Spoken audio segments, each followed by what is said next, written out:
Hello વિદ્યાર્થી મિત્રો, હું ચૌહાણ અપેક્ષા આપના જ યુટ્યુબ ચેનલમાં હાર્દિક સ્વાગત કરું છું. તમે ભણી રહ્યા છો diploma electrical third semester EPG chapter number 4 solar power plant part 3. Part 2ની અંદર આપણે અલગ અલગ ડેફિનેશન વિશે જોયેલું હતું. આજનો ટોપિક છે સોલાર કોન્સ્ટન્ટ. તો એની પણ ડેફિનેશન છે, જેને સોલાર ડેન્સિટી પણ કહેવામાં આવે છે. બરાબર. સોલાર કોન્સ્ટન્ટની ડેફિનેશન આ પ્રમાણે છે: જ્યારે પૃથ્વી સૂર્યથી સરેરાશ અંતરે હોય ત્યારે એટમોસ્ફિયરની સૂર્યના કિરણોને લંબ સપાટી પર પ્રતિ એકમ ક્ષેત્રફળ પર આવતા સોલાર રેડિયેશનને સોલાર કોન્સ્ટન્ટ અથવા તો સોલાર ડેન્સિટી કહે છે. બરાબર. શું કહેવા માંગે છે? જો પૃથ્વીની સપાટી છે, એના ઉપર એકમ ક્ષેત્રફળ, જેની લંબાઈ પહોળાઈ બધું એકમ હોય, મીન્સ એક હોય. બરાબર. ચારે બાજુની સરખી હોય લંબાઈ. ત્યારે જે પૃથ્વી ઉપર રેડિયેશન આવે છે સમાંતર, એ રેડિયેશન આ એકમ ક્ષેત્રફળ પર કેટલું પડે છે, જેટલું પડે એને શું કહેવાશે?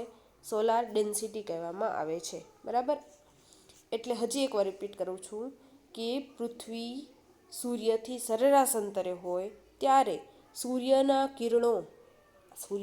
કિરણો એને આ લંબ છે, 90નો એંગલ બનાવે. લંબ ક્ષેત્રફળ, એકમ ક્ષેત્રફળ પર આવતા સોલાર રેડિયેશન, આ ક્ષેત્રફળ પર આવતા સોલાર રેડિયેશનને શું કહેવાશે? સોલાર ડેન્સિટી કહેવામાં આવે છે. બરાબર. એની વેલ્યુ પણ દીધેલી છે. કેટલી છે? 1353 વોટ પર મીટર સ્ક્વેર. બરાબર. તો આ હતી ડેફિનેશન સોલાર કોન્સ્ટન્ટની. ઘણી વખત પૂછાયેલી છે, રિફર કરી જજો. બરાબર. એના પછીનો ટોપિક છે સોલાર રેડિયેશન માપનના સિદ્ધાંતો. હવે સોલાર રેડિયેશન જે છે, સૂર્યના કિરણો, એનું રેડિયેશન જે આવે છે, કેટલો તપ આવે છે. બરાબર.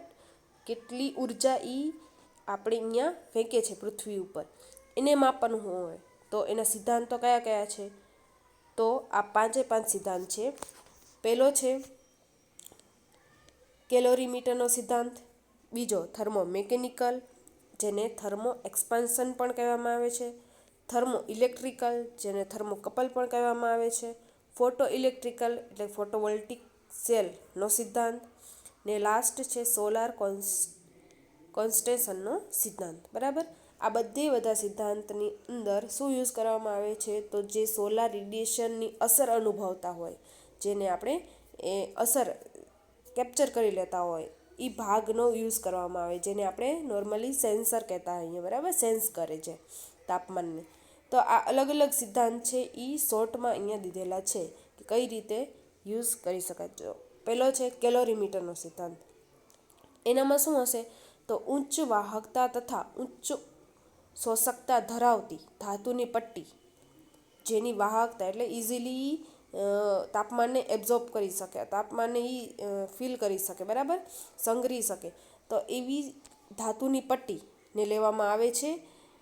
પછી જ્યારે સૂર્ય ઉર્જા ફેંકવામાં આવે છે, ધાતુની પટ્ટી ઉપર જે સોલાર રેડિયેશનને ફેંકવામાં આવે છે, ત્યારે તેનું ઉર્જામાં રૂપાંતર થાય છે. ત્યારે એ ધાતુની પટ્ટી શું થશે? ગરમ થશે. આ પટ્ટીના સંસર્ગમાં રહેલા વાયુ કે પ્રવાહી આ ઉષ્માનું શોષણ કરે છે. હવે એ પટ્ટીના સંપર્કમાં રહેલું હવા અથવા તો પાણી રાખીએ આપણે એના સંપર્કમાં. બરાબર. તો એ પાણી જે હશે એ જે ઉષ્માનું શોષણ કરશે, ધાતુની પટ્ટી જે ગરમ થઈ એનું શોષણ કરશે.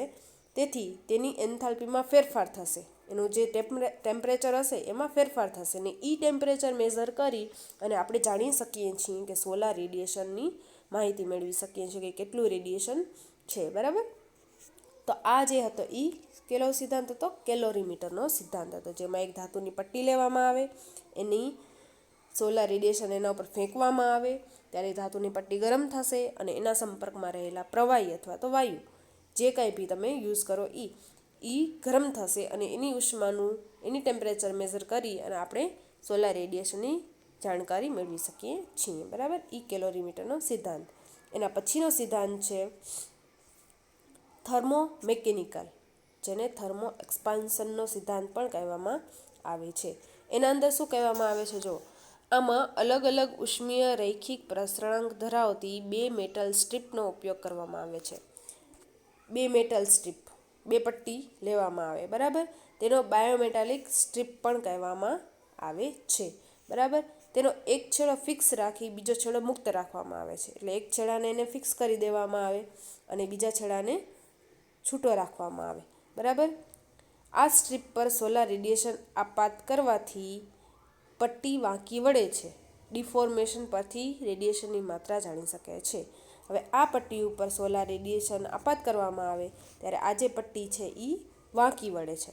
હવે આ જે ડિફોર્મેશન થાય છે, વાંકી વળવાની પ્રક્રિયાને ડિફોર્મેશન થાય છે, એની માત્રા કેટલી છે, વધારે વાંકી વળી છે, ઓછી વાંકી વળી છે, એના ઉપરથી આપણે રેડિયેશન, એના કિરણોની માત્રા, સૂર્યના કિરણોની માત્રા જાણી શકીએ છીએ. તો આ હતો થર્મોમેકેનિકલનો સિદ્ધાંત, બરાબર. એના પછીનો સિદ્ધાંત છે થર્મો ઇલેક્ટ્રિકલ, જેને આપણે થર્મોકપલ પણ કહેવામાં આવે છે, બરાબર. એના અંદર શું હશે તો એક બેઝ મેટલનો સળિયો અને બીજો તેની એલોયનો સળિયો, દાખલા તરીકે કોપર અને કોન્સન્ટાઇન, બરાબર. તેનો એક છેડો લઈ તેનું જંકશન બનાવી તેના પર સોલાર રેડિયેશન કેન્દ્રિત કરવામાં આવે છે. તો ફ્રી છેડા અને જંકશન વચ્ચેના તાપમાનના તફાવતના પ્રમાણમાં બે ફ્રી છેડા વચ્ચે ઈએમએફ ઉત્પન્ન થાય છે. આ ઈએમએફની રેડિયેશનની માત્રા નક્કી કરી શકીએ છીએ. જો શું કહેવા માંગે છે તો એક બેઝ મેટલનો સળિયો અને બીજા તેનો એલોયનો સળિયો, બરાબર. આ એક કોપરનો સળિયો લીધો અને બીજો હતો કોન્સન્ટાઇનનો સળિયો લીધો, બરાબર. આ બેનું જે જંકશન બને છે એને આની ઉપર સૂર્યની રેડિયેશન આપાત કરવામાં આવે, બરાબર. જ્યારે આના ઉપર આપાત કરશું સૂર્યનું રેડિયેશન ત્યારે આ જે બે ફ્રી છેડા છે એ બે વચ્ચે ઈએમએફ ઉત્પન્ન થશે, બે વચ્ચે ટેમ્પરેચરનો તફાવત થશે, બરાબર. ઈએમએફ ઉપરથી આપણે ખ્યાલ પડી શકે કે રેડિયેશનની માત્રા કઈ છે, કેટલી છે. તો આ તો થર્મોકપલનો સિદ્ધાંત, બરાબર. ચલો એના પછી છે ફોટોવોલ્ટિકનો સિદ્ધાંત, બરાબર. એમાં શું કહેવા માંગે છે તો જ્યારે સેમિકન્ડક્ટર મટીરિયલની બનેલી ફોટોવોલ્ટિક સેલ પર સૂર્યપ્રકાશ પડે છે,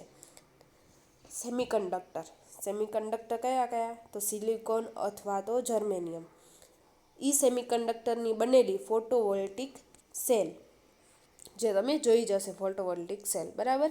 એના ઉપર સૂર્યપ્રકાશને આપાત કરવામાં આવે, સૂર્યપ્રકાશ ફેંકવામાં આવે ત્યારે તેના ઈએમએફ ઉત્પન્ન થાય છે અને આ ઈએમએફના માપન ઉપરથી આપણે સોલાર રેડિયેશન જાણી શકીએ છીએ. તો આ તો નોર્મલ ફોટો ઇલેક્ટ્રિકલનો સિદ્ધાંત, બરાબર, ફોટોવોલ્ટિક સિદ્ધાંત. એના પછીનો લાસ્ટ સિદ્ધાંત છે સોલાર કોન્સ્ટન્ટેશનનો સિદ્ધાંત, બરાબર. એમાં શું હશે તો આમાં લેન્સનો ઉપયોગ કરવામાં આવે. લેન્સનો ઉપયોગ કરી સૂર્યના કિરણોને ખાસ પ્રકારના કાગળ ઉપર કેન્દ્રિત કરવામાં આવે છે. સોલાર રેડિયેશનને લીધે કાગળ ઉપર બળવાના નિશાનીના તીવ્રતા અને લંબાઈના માપન ઉપરથી રેડિયેશનની માત્રા નક્કી કરવામાં આવે છે, બરાબર. આમાં લેન્સનો ઉપયોગ કરવામાં આવે. લેન્સ લઈ અને એને સૂર્યના કિરણોની તરફ રાખવામાં આવે અને બીજી સાઈડ કાગળ રાખવામાં આવે, બરાબર.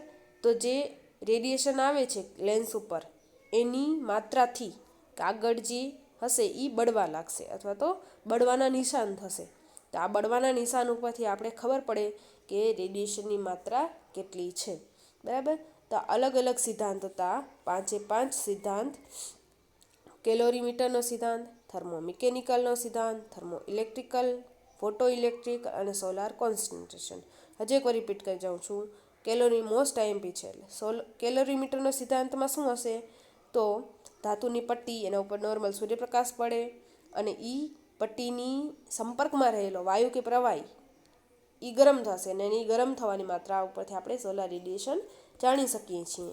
જ્યારે થર્મોમિકેનિકલમાં શું હશે, બે મેટાલિક સ્ટ્રીપ હશે, મેટાલિક સ્ટ્રીપનો એક છેડો ફિક્સ રાખી અને બીજો છેડો મુક્ત રાખવામાં આવે. આ છેડા પર સોલાર રેડિયેશન આપાત કરવાથી પટ્ટી જે હશે એ વાંકી વળશે ને એ વાંકી વળવાની પ્રક્રિયા ઉપરથી આપણે ખ્યાલ પડે કે કેટલું સોલાર રેડિયેશન છે, બરાબર. એના પછી થર્મો ઇલેક્ટ્રિકલ, જેને થર્મોકપલ પણ કહેવામાં આવે છે, બરાબર. એમાં શું હશે તો એક બેઝ મેટલનો સળિયો અને બીજા એનો એલોયનો સળિયો, બરાબર. બેને સળિયાને રાખવામાં આવે અને એ બેના જંક્શન એના ઉપર સૂર્યપ્રકાશ આપાત કરવામાં આવે અને બે મુક્ત છેડા ઉપરથી આપણે જાણી શકીએ છીએ કે એનું રેડિયેશનની માત્રા કેટલી છે. એના પછી ફોટો ઇલેક્ટ્રિકલ, એના અંદર સેમિકન્ડક્ટર મટીરિયલની બનેલી ફોટોવોલ્ટિક સેલનો ઉપયોગ કરવામાં આવે. એના ઉપર સૂર્યપ્રકાશ આપાત કરવામાં આવે અને એના ઉત્પન્ન થતા EMF ઉપરથી આપણે જાણી શકીએ કે સોલાર રેડિયેશન કેટલું હશે. બરાબર. અને લાસ્ટમાં આપણે લેન્સનો ઉપયોગ કરીશું, જેને સોલાર કોન્સન્ટ્રેશનનો સિદ્ધાંત કહેવામાં આવે છે.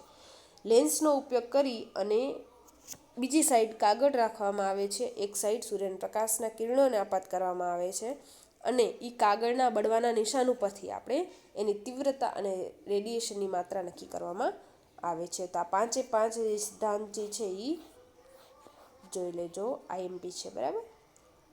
આજના પાર્ટમાં આટલું રાખીએ.